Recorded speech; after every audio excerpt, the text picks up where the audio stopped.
amis, bonjour à tous, bonjour.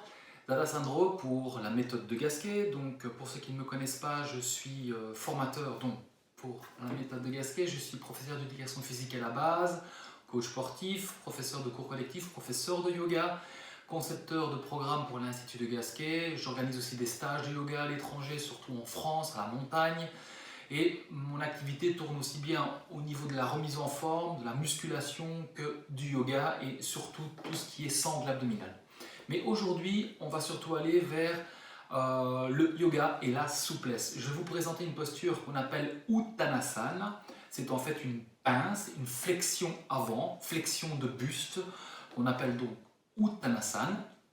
C'est une posture qui se fait, je répète, c'est une posture qui se fait debout. On part de la position debout, donc comme je dis, les genoux souples et on va aller se pencher en avant, pas n'importe comment. On va essayer de le faire à partir du bassin. Donc je vais bien vous montrer comment on l'engage, cette posture-là. Alors, qu'est-ce qu'elle va solliciter, cette posture-là? Elle va solliciter votre chaîne postérieure, elle va surtout l'étirer, l'assouplir. C'est quoi la chaîne postérieure? C'est la voûte plantaire, les mollets, les ischio-jambiers, les fessiers et tous les muscles profonds du dos jusqu'à la base du crâne. Il y en a même qui disent qu'elle revient jusqu'au niveau du front pour les spécialistes des chaînes musculaires. Si je dis une bêtise, vous me corrigez bien sûr. Donc cette chaîne postérieure a besoin d'être souple et tonique à la fois pour bien répondre au mouvement et à la posture quotidienne. Alors, à quoi ça va vous servir de vous assouplir et vous améliorer dans cette posture-là? En yoga, toutes les postures en flexion, vous aurez beaucoup plus facile. En musculation, si vous faites du crossfit ou de l'entraînement fonctionnel, tout ce qui est deadlift et good morning, vous allez avoir aussi beaucoup plus facile, ça va faciliter votre mouvement, vous aurez un mouvement plus effectif, plus précis, et grâce à ça, vous risquez moins de blessures et vous serez beaucoup plus performant dans votre travail. Alors ceux qui font l'animal flow, calisthenics, street workout peuvent aussi se servir de ce type d'étirement pour améliorer leur posture, leur mouvement, leur activité spécifique. Donc voilà, on va passer tout de suite à la pratique. Je vous détaille ça de A à Z et avec ma précision comme d'habitude. À tout de suite. Alors, re-salut, me revoilà. On est parti pour la pratique. Alors ne vous inquiétez pas, pendant une partie de la vidéo, vous n'allez voir que le bas de mon corps. Donc c'est fait exprès pour que le cadrage se fasse sur la partie qui est intéressante à voir. Ma tête n'est pas importante à voir pour la pratique de cette posture. Bien sûr, une fois que je vais me pencher en avant, vous allez voir la posture dans l'intégralité, mais c'est juste une petite seconde quand je suis debout. Donc on est parti, soyez bien attentifs. J'ai divisé cette posture en plusieurs phases. Okay, une première phase qu'on appelle la phase de placement, la phase en mouvement. Ensuite, il y a une phase tonique, on va rester avec le dos bien plat, bien tonique. Une phase lourde de relâchement, on va se laisser aller. Et puis une phase de remontée et une phase d'observation pour savoir un petit peu comment on se sent après la posture. Okay, c'est parti pour ces différentes phases. Alors, regardez bien que le mouvement d'une pince démarre d'ici, du bassin, de l'axe de rotation du bassin. Il y a deux os qu'on appelle les grands trochantères qui sont pile poil ici, et c'est autour de cet axe qu'on tourne pour faire une flexion de buste correcte. Alors, il y en a qui descendent jambes tendues, les yogis descendent souvent jambes tendues, mais ils ont la souplesse pour. Donc si vous savez descendre jambes tendues, vous pouvez le faire. Mais normalement, il vaut mieux le faire genoux déverrouillés. Donc c'est pas mes os qui craquent, c'est mon plancher. Désolé, il y a des petits bruits, ça fait un peu bizarre, mais rassurez-vous, ce ne sont pas mes articulations. Alors les genoux bien souples, les pouces au niveau de la charnière du bassin. Première phase, la phase tonique. Je descends avec les genoux légèrement déverrouillés. Okay, le dos bien plat. Plus je suis souple, plus je peux tendre les jambes. En fait. Et moins je suis souple, plus je dois plier pour pouvoir antéverser le bassin. C'est l'antéversion du bassin qui permet de descendre avec le dos bien plat. Donc ça, c'est la première phase, la descente. Et puis la phase tonique, c'est que je reste dans cette phase. Je suis en train de regarder, il y a un petit moustique ici qui est près de chez moi, le pauvre. On va le mettre dans le pot de fleurs, ça sera sa tombe, sa sépulture. Bon, on revient au mouton. Donc je suis dans la phase tonique, le dos bien droit. Alors faites attention de ne pas non plus tomber dans le travers de creuser trop le dos pour les danseurs, les gymnastes qui ont trop tendance à ça. ou plutôt les raides qui auraient plutôt tendance à s'arrondir et à raccourcir les abdominaux et à bloquer leur diaphragme et à ne pas respirer. Vous devez allonger la colonne vertébrale, mais ne pas creuser le dos. Et puis vous mettez une tension dans les genoux qui vous apporte la sensation d'étirement. Et c'est là que vous pouvez commencer à travailler. Alors combien de temps tenir? Ça va dépendre de vos habitudes, de votre niveau. On peut tenir 6 secondes jusqu'à 2 minutes, même 5 minutes. 5 minutes c'est long, mais il y en a qui le tiennent. Okay, donc plus ça va être long, mieux c'est pour s'assouplir.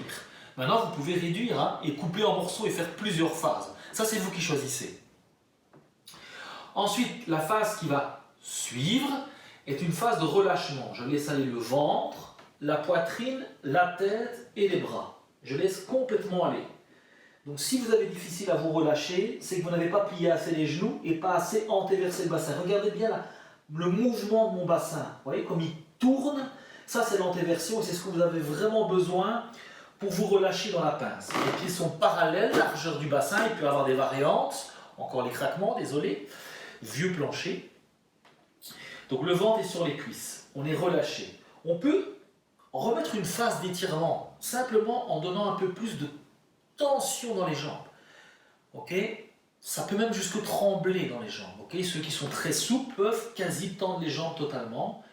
Et je sais que les yogis, en général, viennent tracter en plus pour venir en contact.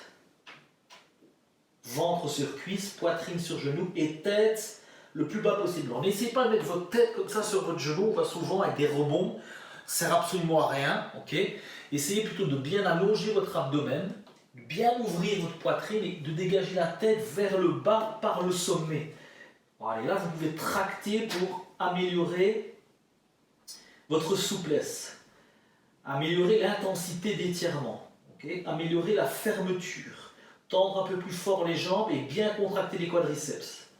Si vous avez les jambes tendues, vous avez tout intérêt à tourner les fémurs vers l'intérieur. La rotation interne du fémur permet de mieux antéverser le bassin, c'est mécanique. Vous tournez les fémurs à l'intérieur, les ischios vont vers le plafond, ça antéverse le bassin beaucoup plus facilement. Je dois certainement changer de couleur avec la tête à l'envers, je vais devenir tout rouge comme un petit cochon. Ne vous moquez pas de moi, hein, ok? Donc là, je suis vraiment en avant, bien redressé au niveau du dos, bien relâché, plutôt au niveau du dos, le redressement c'était avant, bien relâché. Alors le poids de corps. Alors il y en a qui disent que le poids de corps, il faut qu'il soit en avant.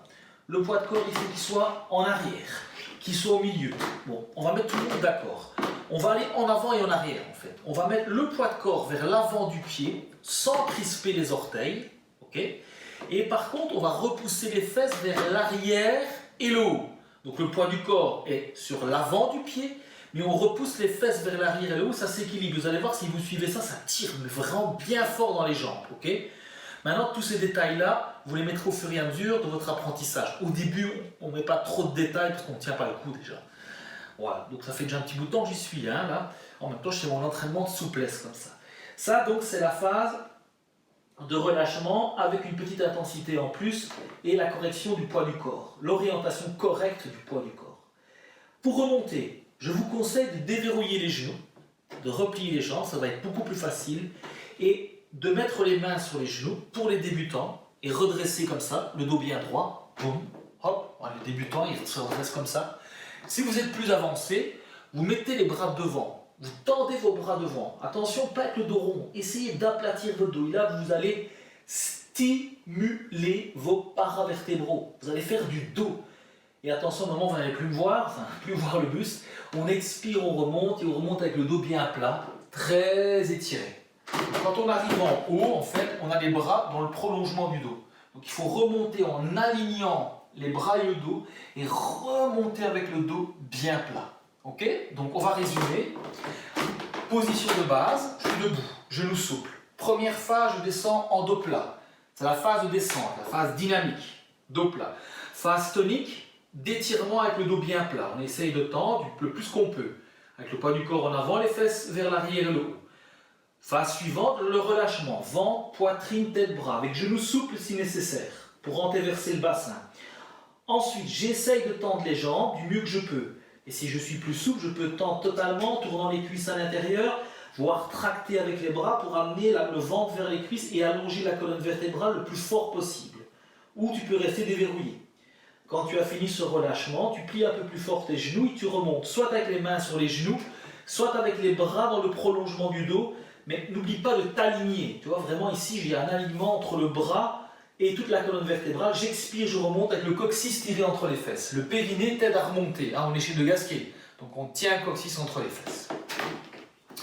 Voilà donc pour Uttanasana.